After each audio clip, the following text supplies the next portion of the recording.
The trapper's cabin had no business having a light in it.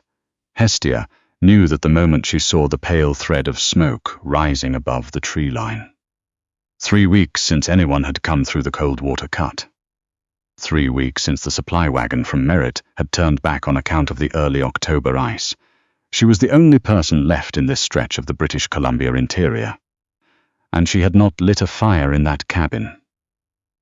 She pressed herself flat against the birch trunk, the bark cold and damp through her wool coat.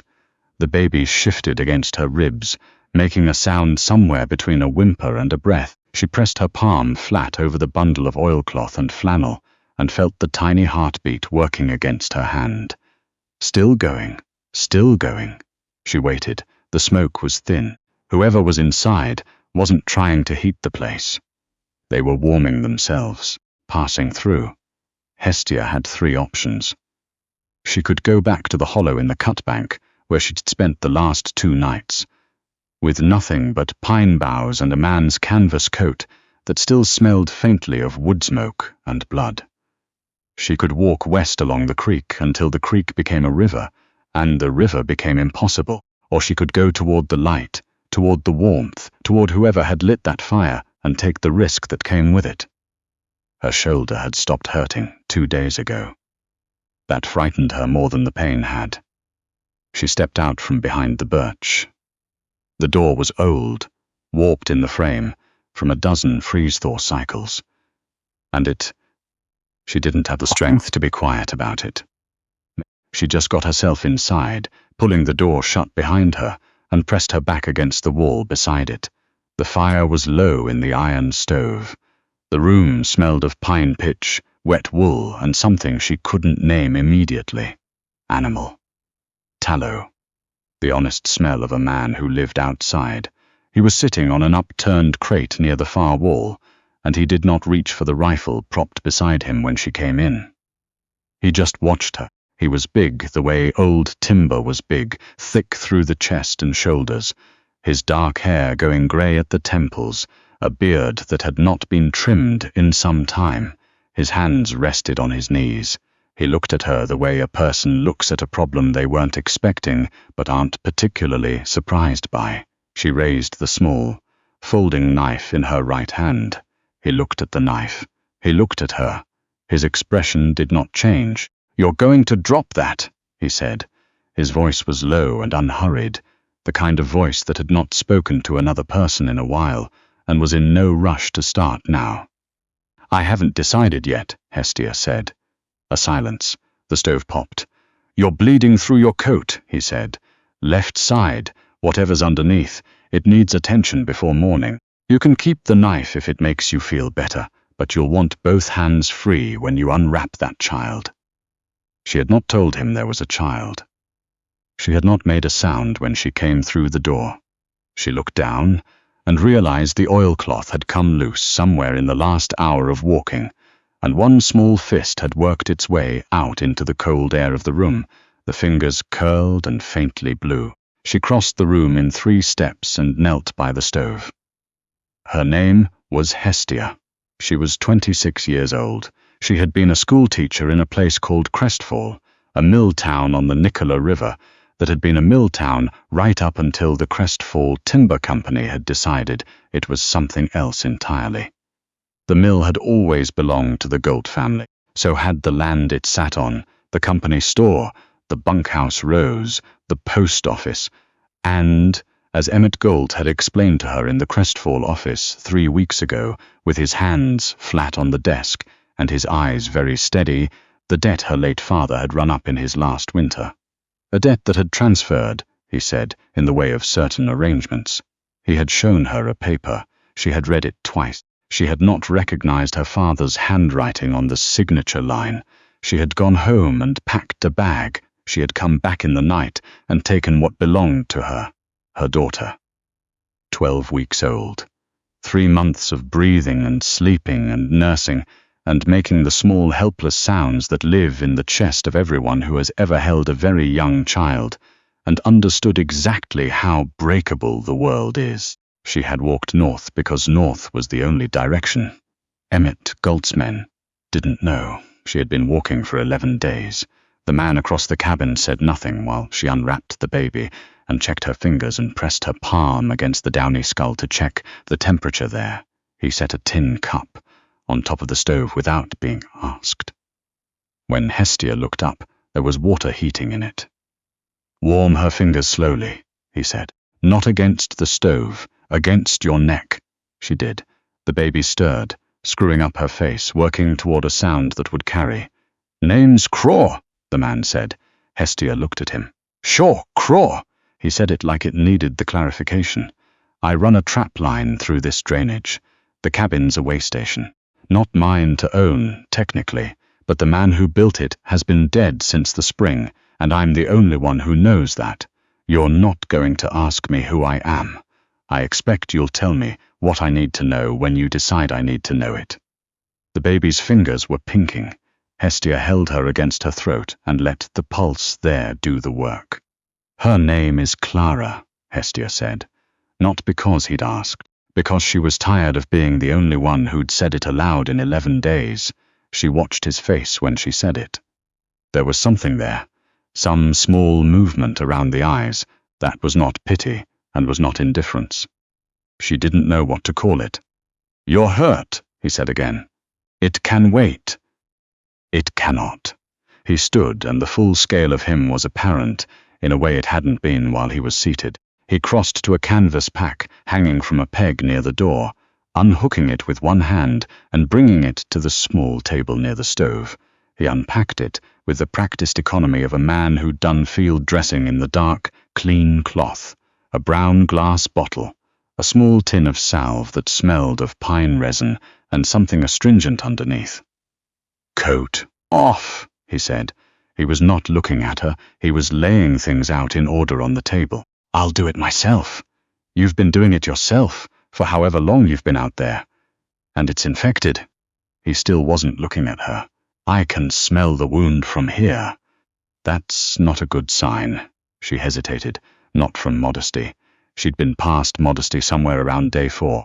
She hesitated because the last man who had told her what to do with her own body had been Emmett Gault, and his voice had been perfectly calm when he'd said it, and she had learned since then that calm voices weren't safe ones. But the fire was real. The water was heating. Clara's fingers were warm. She set the baby down on a folded blanket near the stove and unbuttoned the coat. Craw did not react the way most people would have. He did not flinch or exclaim or look away. He looked at the wound the same way he looked at everything else. Directly, without theater, the way a person looks at a thing they need to understand before they can address it. What Emmett Gault had done was not complicated in its mechanics. It was a burn, applied deliberately, held too long, shaped with intention. Not a brand in the sense of livestock, because Hestia was not livestock, though that distinction had clearly been lost somewhere in Emmett Gault's reasoning. It was a letter. His initial. High, on her left shoulder, where a collar would cover it in company and a low neckline would not. She had not been able to see it herself. She knew its dimensions only by what she could feel in the nerve endings, and in the way the skin moved wrong when she lifted her arm. Shaw looked at it for a long moment. Then he dipped the cloth in the warmed water and began to clean it. He did not ask how it had happened. He did not say he was sorry. He worked in silence, and the silence was the kind that didn't demand anything of her. His hands were large and rough-skinned, the hands of a man who worked outside in all weather, and they moved with a gentleness that seemed at odds with their size. "Who did it?" he said. It wasn't a question. It was the shape of a question, with the asking taken out of it. "Emmett Gault," she said. "He owns the Crestfall mill. He owned my father's debt. He said he's owned the debts." She stopped. "He said he owned the arrangement attached to it." Shaw applied the salve. She breathed through it. "The Gault family," he said. "I know the name. Everyone in the Nicola knows the name. His father was the same," Shaw said. "Bought land at prices that weren't prices, held notes on things that weren't property." He tied off the bandage with a knot that was tight without being cruel. "Emmett's worse, smarter." He learned to make everything look like paperwork. He had my father's signature. Did your father sign it? She looked at him. I didn't think so, Shaw said. He sat back on the crate. He picked up his coffee cup, realized it was empty and set it down again. For a moment, he just looked at her, the stove between them, the baby making the small involuntary sounds of deep sleep. Where are you trying to get to? He said. There's a settlement north of the Coldwater Pass. Timber claim families, mostly. People Emmett doesn't know. She had heard about it from a woman in Merritt who had pressed the information into her hand like a coin she wasn't supposed to have. If I can get there, I can work. I'm a teacher. They need teachers. How far did you think it was? 20 miles. His expression told her before he spoke. 43, he said. Maybe more, depending on where you cross the divide. The creek route is faster, but it's been running hard since the rains in September. You'd have to go over the Coldwater Ridge. She held his gaze. Then that's where I'll go. Shaw said nothing. He looked at the fire for a long time. Sleep closest to the stove, he said finally. There's dried moose on the pack frame outside. Eat. I'll take the far corner. Why? He looked up. Why are you helping me? She said. She needed to know the shape of it. Every kindness had a shape. You needed to know what you were holding before you decided whether to hold it. Shaw picked up the coffee cup again, turned it in his hands. I'm not helping you. I'm not doing anything except not leaving you on my floor. Tomorrow I've got a line to check. You're welcome to the stove until then. He lay down in the far corner, pulling a buffalo robe over himself, his back to the room. Hestia sat by the stove for a long time. Clara slept. The fire settled. Through the gaps in the chinking, the wind moved in long, cold sheets across the drainage, and the pines took the weight of it without complaint. She knew he was lying. She knew it the same way she'd known other things in the last 11 days. The hard, practical knowledge that comes from being frightened for a sustained period of time. You learn to read what's real very quickly when everything depends on it. She ate. She nursed the baby. She slept. The men arrived before dawn. She heard the horses first, 3 of them by the sound, working their way up the frozen creek bed, where the ice was thick enough to hold. Shaw was already at the door. He had been awake, she realized. He had never stopped being awake. Get back, he said, quiet and flat. Far corner. Keep her quiet. How many? 3. He was pulling on his coat, checking the rifle with the easy reflex of muscle memory. One of them's Gault. I can see the duster from here. The cold fact of it hit her in the sternum. 11 days. She had walked 11 days north through autumn backcountry, crossed 2 rivers in the dark, slept in a cut bank with her daughter held against her skin to keep them both alive, and Emmett Gault had found her in 11 days. They'll have pushed through the night, Shaw said, reading her expression. Fresh horses from Merritt, probably. They had an advantage. He looked at her. Go. Corner. Now. She went. Shaw opened the door before they reached it. Morning, he said. His voice carried no tension at all, easy and flat as river ice, the way a man speaks when he has nothing to hide. She heard Emmett Gault's voice before she could make out the words. She had heard that voice for months. It was not loud. Emmett Gault had never raised his voice in her presence. He didn't need to. Through the gap in the chinking, she could see the yard. Emmett on horseback, in the long black duster. 2 men flanking him, both armed. One of them she recognized. Renner, who ran the company store accounts, and whose bookkeeping skills apparently extended to tracking people through mountain terrain. Looking for a woman and an infant, Emmett said. Came through this way. Lot of country out here, Shaw said. She's mine, Emmett said. Property attached to a legal debt instrument. I've got the paper. That's so. Shaw's voice remained as even as before.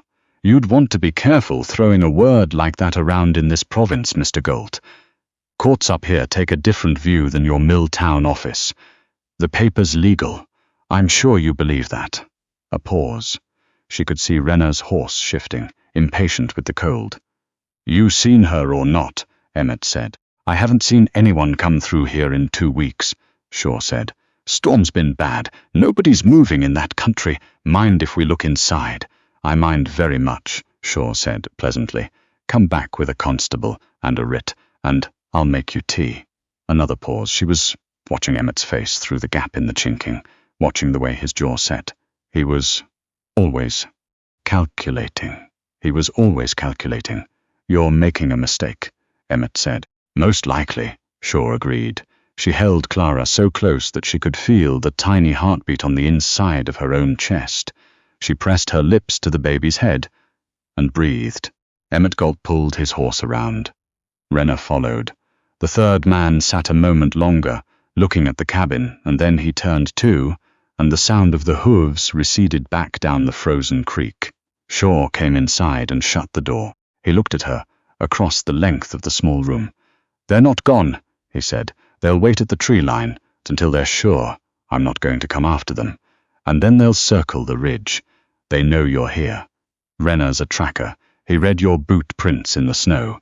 He was already pulling things from his pack, moving with a controlled swiftness that was different from his earlier deliberateness. Faster. Not panicked, just calibrated. We need to leave now. We're going up, she repeated. The Coldwater Ridge. It's steep enough that they'll have to dismount. In this snow, on horseback, they'll lose an hour at least. We need that hour. He tossed her a roll of bandaging. Rewrap that wound tighter. The climb will open it. You said it was 43 miles to the settlement. Yes. He looked at her directly. But I know where I'm going. Do you trust me? She looked at this man she had known for fewer hours than she had fingers. She thought about everything that trust had cost her in the recent past. I trust you more than him, she said. Shaw nodded once. Good enough, let's go. The cold outside was the kind that gets into the bone and stays there. Hestia strapped Clara inside the oilcloth harness she'd made from a cut-up feed sack. The baby pressed flat and warm against her sternum, and followed Craw up the mountain. He broke trail without complaint, his big frame ploughing a channel through the knee-high snow that she could walk in without fighting for every step. He carried both their packs. He did not offer to carry Clara. He seemed to understand that she would not give the baby to someone else's arms. Not yet, maybe not for a long time. They climbed for 2 hours. The birch gave way to spruce. The spruce thinned and gave way to bare rock, and the bitter, cutting wind that lives above the tree line and has no patience for human plans. The sun was up, but it gave no warmth. The light was flat and white and indifferent. Below them, somewhere in the timber, 3 men on horseback were picking their way up toward the ridge.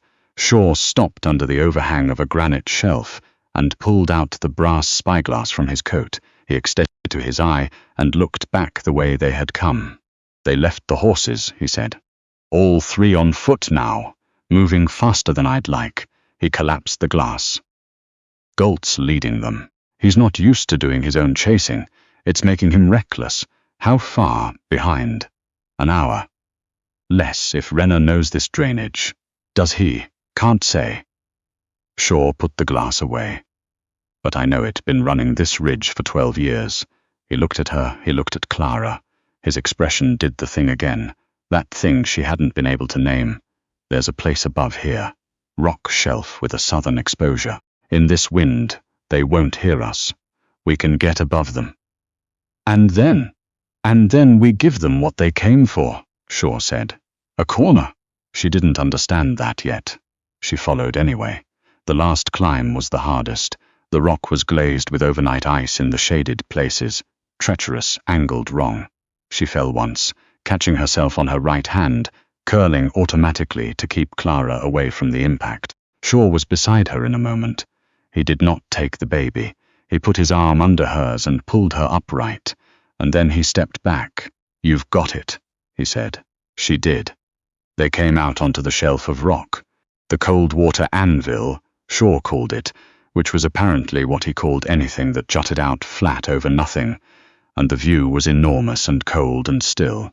The sky was the pale blue of very cold water. Below them, the drainage fell away in a long white sweep. To the east, the pass opened. To the west, the valley where Crestfall sat, invisible from here but present. Shaw set the packs down. He checked his rifle.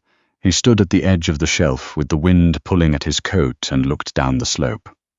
"When they come up," he said, "I want you to stay behind me. I won't." He turned. "I won't stay behind you," Hestia said. "Whatever he needs to see, it should come from me, not from you. He'll just think you're another man to be managed." She looked at him steadily. "But I'm what he came for. And I have something to say to him." Shaw regarded her for a moment.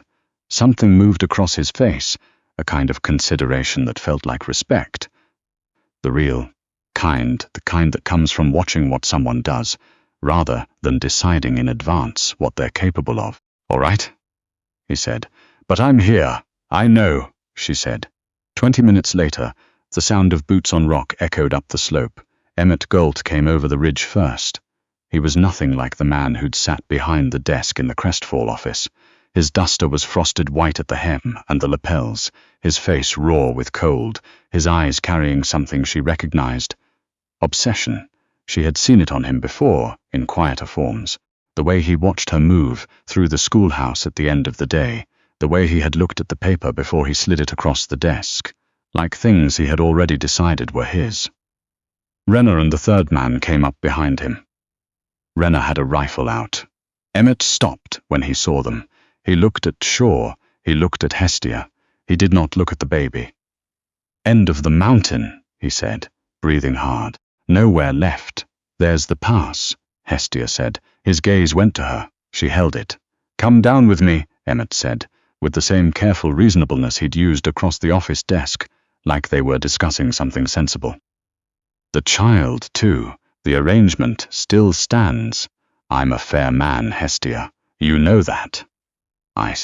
I don't," she said. "I don't know that." She reached up with her right hand and unbuttoned the collar of her coat. She pulled the fabric aside, and the cold air hit the bandaging on her shoulder, and she kept her eyes on Emmett Gault's face while she did it.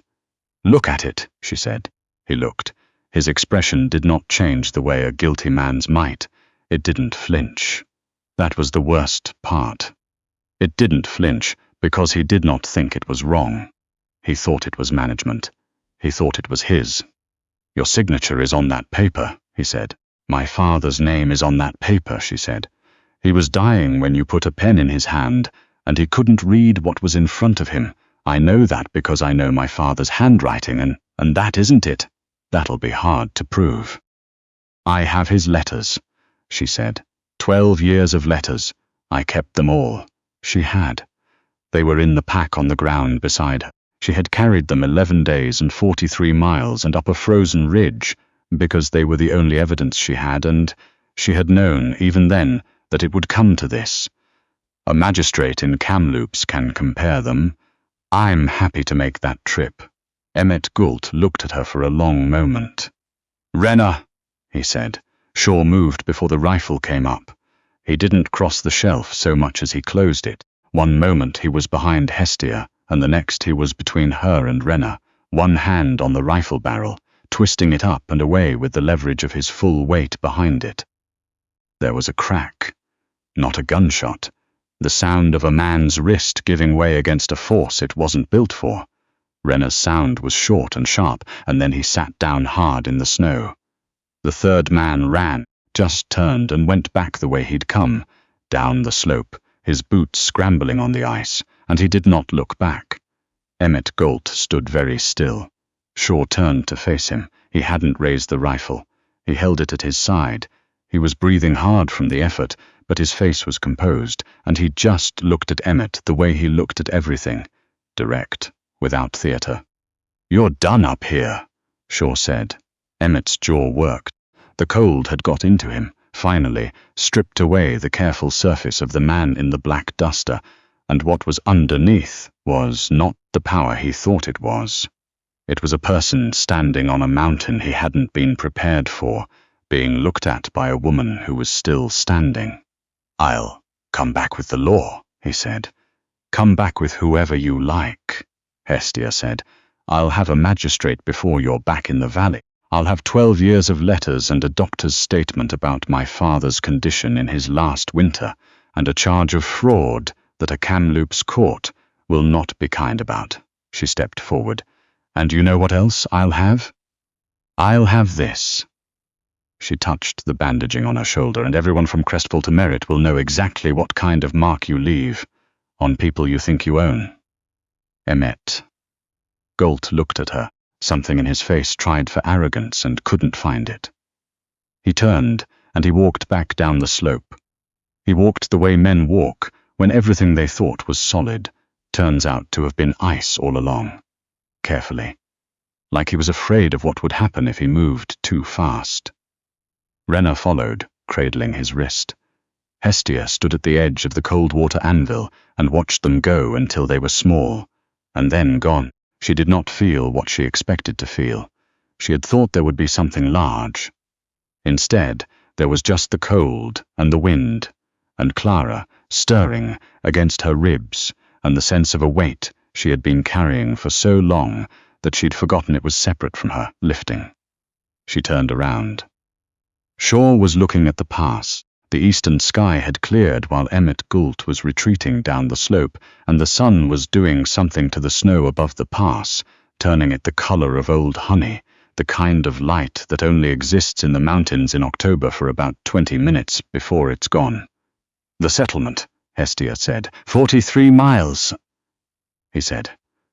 We got farther up than I thought. He looked at her. It's a long walk. The pass is manageable in this light. We'd want to move. We, she said. He looked at the ground for a moment. You know the country well enough to go alone, he said. I'm not saying you don't. I know, she said. I've got a line to finish checking, he said. Runs east, past the settlement, roughly. She looked at him. Roughly, she said. Near enough, Craw said. She picked up her pack. She adjusted Clara in the harness, settling the warm weight of her daughter against her chest, and she checked the buckles the way she checked them 100 times a day, from habit, from love, from the plain fact that some things you just keep doing until you can stop. She looked at the eastern pass, and the light on the snow, and the long descent on the other side. Let's go, she said. Shaw shouldered both packs without being asked, and they walked east together into the light, the mountain going quiet around them, and the valley below opening up like something that had been waiting all along.